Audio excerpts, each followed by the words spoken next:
No. That's what you're essentially saying, that it's impossible to accept the fact that you are distinct from your father, right? Because you're human, but you're still his son. God is not the same. It doesn't change the fact that you're his son, and it doesn't change the fact that you're human, that you share the same nature as your father. Jesus is the unique Son of God because he comes straight forth from the Father, from the very essence, therefore making him divine. There is nothing incoherent about it. You can't even make it. You can't even say that this is irrational. Irrational. Right. If the view that the Son of the Father proceeds forth from the very essence of the Father, how is that irrational?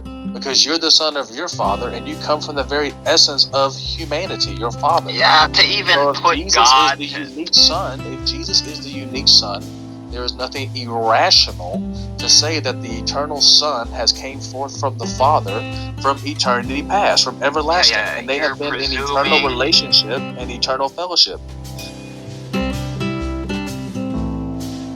That's just my Christian belief. The Trinity. You're asserting the Trinity. Why can't I appeal to somehow your Christian faith? I need to accept the axiom of a Trinitarian God, and this is the only way I can understand this scripture. No, we don't I'm not start going to do that. with the Trinity, and then that's what he's doing. No, we're not. The Trinity is approximated in the writings of the text, in the expression of the text.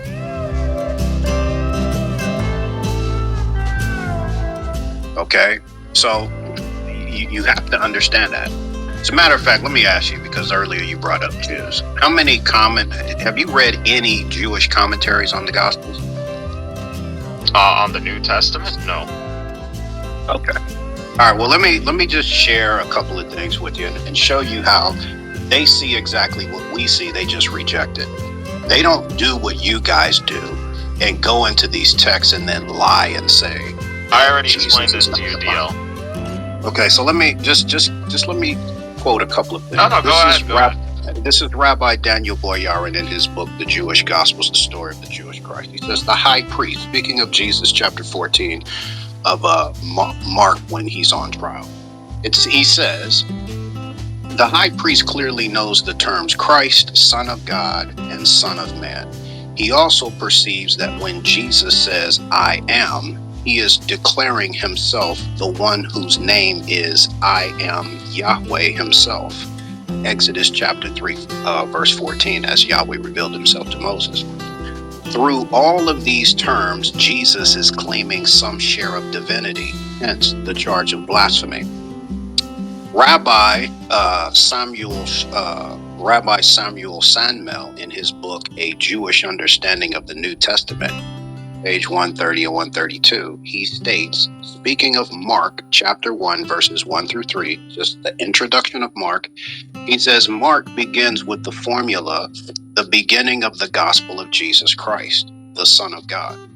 It must be borne in mind that Mark is not describing the career of a man, but the human career of a divine being. We are dealing then with the human career of an eternal being, whose first coming was preparatory. His return is awaited.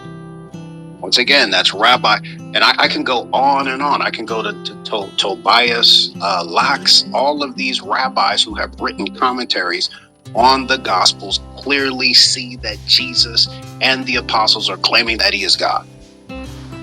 So, DL, you brought up this kind of argument before. So, and I've responded. It's not an argument; it's facts. It just shows that when rabbis who you always appeal to as having the correct interpretation of these messianic passages, they clearly see. This is why they reject Jesus, because he's claiming to be God, and it's borne out in their writings.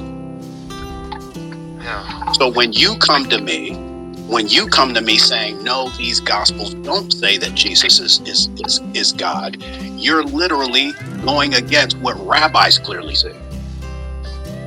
Yeah, and there's literally Jews on this app that will tell you that the New Testament teaches blasphemy, that Jesus claims to be God.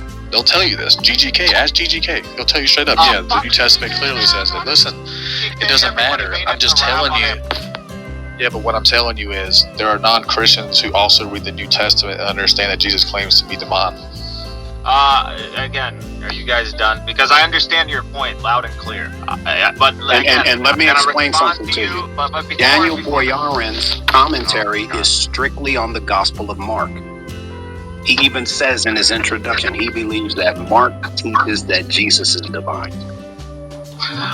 DL, if I'm a Jew and I want a clear argument to deny Jesus as the Messiah, I would literally accuse him of being God. That's what I would do. So again, he's coming up with a conspiracy. This is the best way to prove he's a heretic. This is the best way to prove that he is blaspheming, is by saying, oh, he is claiming to be God. There you go. End the story. Everything he's saying is no longer the truth. Everything he did, all the miracles, all of that falls. What's all you say? What's all you say? Yeah.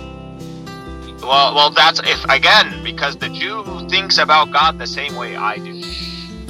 Well, I mean, that's why the Pharisees wanted him killed. They knew he was claiming to be divine, and they thought it was blasphemous. But the problem was they didn't know who their Messiah was. He even challenged them. He said, "If you would have read the prophets, you would know who I am. You would know about me." He even challenged them. So, like, I don't understand why this is something that you think just like, oh, this is some knockdown. This isn't a knockdown. You just reaffirm what our scriptures say, that there are religious leaders who knew that he was committing blasphemy because he was divine. And what we Christians are telling you is, no, he didn't commit blasphemy because he was divine. He was the divine Son of the Father. So there's nothing illogical, incoherent, or inconsistent about that. Period. It's not blasphemy because he is God. He is the divine Son.